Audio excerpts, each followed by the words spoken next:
We're going into 2024 and Cardinal just had the most fun week ever. We just are exiting, scaling up the Healthcare Performance Marketing Summit we put on here in mid-December. Man, it was cool. It was an honor to host such superstars. More than anything, I learned a lot. It was cool. You know, we've had roundtables once a month for so many years and we publish blogs. I think some of the education leaders on HIPAA compliance stuff. But hearing from so many panel experts, and it was like really deep dives into what they see coming next year and how they're operating differently. It was cool. Lauren, I'm excited to talk about the trends we're seeing and what we heard. What's going on? Yeah, we were on such a high coming off of that. So it's fun to recap it. And the ideas are already churning on how we're going to make it bigger and better next year. So if you didn't join and you're listening to this, this is your plug. Yeah, you did miss out. You missed out. Lots of good stuff. Definitely ask for a ticket and forgiveness and we'll let you in there. But lots of presentations from the flog that was really specific, advanced stuff, which is what I liked. And then the panels were really cool because we had some of the highest flyers we've ever seen in healthcare marketing. It was awesome. Hundreds of people joined. Lots of momentum. Very cool. And we're going to go even bigger next year. I want more education, more thought leaders. Still 2 days. We learned a lot. So very fun. You know, one of the things we heard about opening panel, I actually heard this potentially the best session. Opening session was with a few CMOs, one of them, Christina Dover from Mercy Health System. And she took a really interesting approach. She wasn't in a silo. She was working across operations and all that stuff. What did she say, Lauren, and why did that matter? Yeah. So, she had said that one of the biggest initiatives that they took this year was to partner with operations so that when they were launching, big awareness campaigns, which of course, identifying that was a need came from those early meetings with those ops leaders and kind of some sentiment that there wasn't strong brand awareness, and then partnering with them to measure the impact of it. So, lift studies before and after, how can we attribute the work that we did, even if it wasn't, how us marketers like to do it, last click, know my ROI, see it in the platform, that they were able to really, truly say collectively as a group that the incrementality of the lift in patient inquiries was because of this concerted effort, and operations was bought in before, they even launched it. So the concept of, I think Teresa said it in our session on women's health, MOPS, was like the huge theme for next year, marketing and ops being one unified team. Oh, I like that. MOPS. All right, cool. Did she coin that? Has she registered that? She should. I'm going to steal it. And that was cool. And she attended. She had her ops leader attend too. That's good. Mm-hmm. And so now I think it's going to force marketers to better understand business. We have to sit at the table with ops and finance. We have to understand what is the business trying to achieve. Like, I love healthcare marketing. We're connecting patients with care, but there is like a revenue goal and we're out here to make money, especially private equity backed groups. Like even hospitals have to bring in certain inflows to sustain the care they're providing. So marketing's got to understand what ops is looking for and also where is the need? What are the kinds of patients we want? What are the payer distributions we want? And then align what we do to what they need. So this is fun that we're sitting at the table. So let's talk about goal planning. We heard a lot about this. We had a workshop that dug into the approach. Where do we start with goal planning? Like, what are the metrics? How do we think about it? Where should we go? Should we just increase 10%? Like, should we go 50%? Like I'd like to do a Cardinal. Where do you start? How do you think? Yeah, I mean, it comes back to starting with ops, right? So understanding what is happening in the organization next year, whether it's de novo expansion, acquisition planning, same store, sales. So adding new docs, but, and maximizing the real estate you have in your current locations because opening new ones is expensive.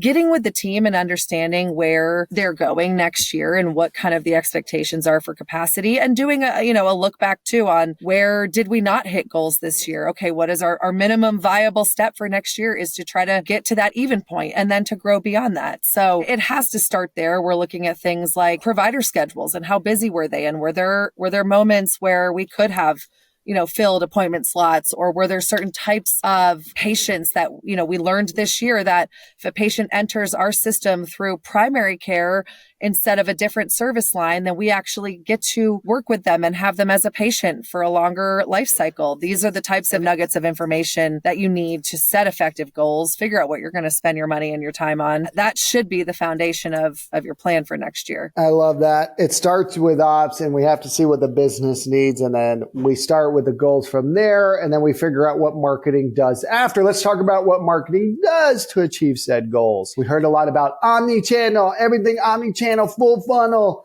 What does it mean? Why does it matter? Yeah, I mean, just really spending the time to understand your patient journey, understand how you're going to differentiate your brand across that journey. So this concept of digital kind of being a novel thing in healthcare and brands are just getting started with it is really past. I mean, everyone's doing it. So race to the bottom is not the most efficient place anymore.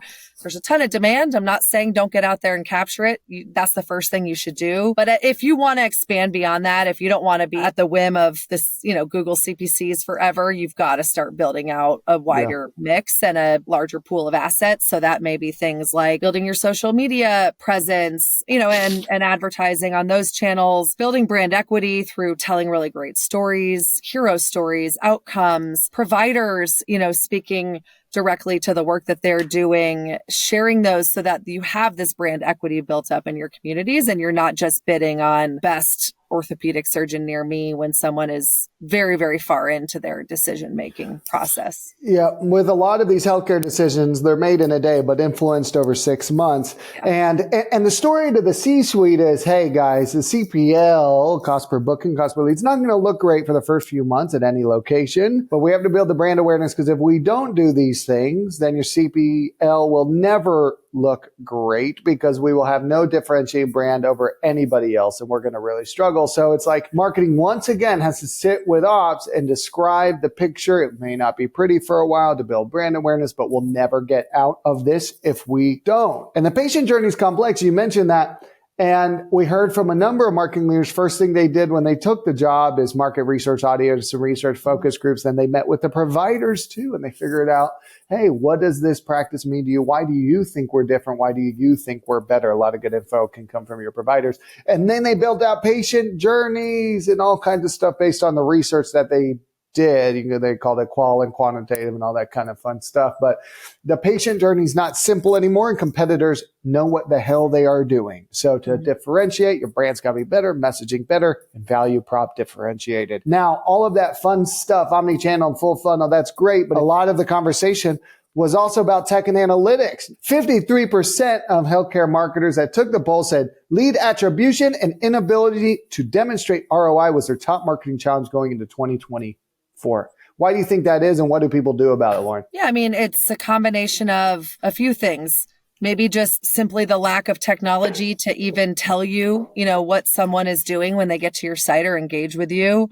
Then you've got layered on top of that a challenge in how you work with your ops team. So, I'm tracking calls, but am I getting feedback? Do I know which ones are working? You've got to kind of bridge that gap. And this is the first time or the first year I've ever seen in doing this over a decade with you, Alex, that we've got marketing people going to their ops leaders and saying, I have a lot of data that tells me a lot about what's working well and not working well with your call centers or, with how your retention programs are working. And we need to interject ourselves and be part of that. And then I think the third kind of piece on why it's not working is just, it's complex. Like you're launching full funnel. Like you said, you're going to go in and launch, a 6-month video campaign before you enter a new market. You're not going to get direct ROI on that. You have to realize that direct ROI is not the objective of every dollar that you spend. What you want to see is when you do launch your acquisition initiatives or, you open your new office and you see how kind of busy you are,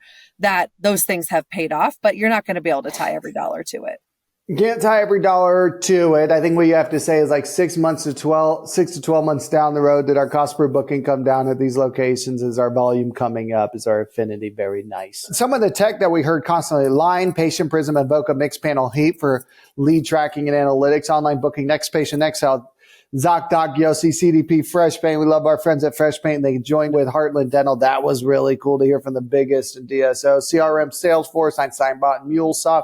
That was cool. Red Spot Interactive, I like a lot. One of our clients uses it. Not easy to integrate thing, but they have some of the most advanced tracking I've ever seen. Rep Management, Qualtrics, Bird Eye, Radarate. Lots of fun technology. And like Lauren said, it's not easy. This is not easy, but the best clients that are scaling, we've seen it personally and we're hearing it from the healthcare marketers around the country. The clients that have the most confidence are the ones that have spent the difficult 6 months integrating some of these not so cheap technologies. And now going into 2024, those are the same clients calling us saying, we want to grow. Ops has confidence in our numbers and that we can get efficient booked appointments in here. let's grow like crazy and beat the hell out of our competitors. That's really fun. That's really fun.